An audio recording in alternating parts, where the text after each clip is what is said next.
ગીર સોમનાથ જિલ્લાના સોમનાથ ખાતે બનાવવામાં આવેલ કોરિડોરને લઈને લોકોમાં આક્રોશ વધતો જઈ રહ્યો છે। તેવામાં સોમનાથના ધારાસભ્ય વિમલ ચુડાસમા સોમનાથ પાટણ ખાતે પહોંચ્યા હતા અને આ કોરિડોરથી પ્રભાવિત થયેલા લોકો સાથે મુલાકાત કરી હતી।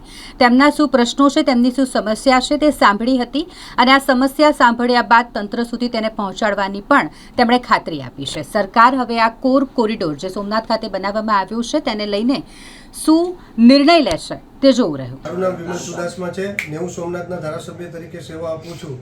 ત્યારે થોડાક દિવસથી અહીંયા પાટણ મુકામે જે સોમનાથ દાદાનું મંદિર આવેલું છે તેની સામે રહેતા અને આવેલી હોટલો છે એમને તંત્ર દ્વારા કહેવામાં આવ્યું કે આ જે જગ્યાઓ છે ત્યાં કોરિડોર મંજૂર થયું છે, એટલે ફેઝ 1 અને ફેઝ 2માં આને વાતચીત માટે મોકલવામાં આવેલા અને એ દરમિયાન ત્યાંના લોકો દ્વારા મહિલાઓ દ્વારા આવેદનપત્ર દેવામાં આવેલું।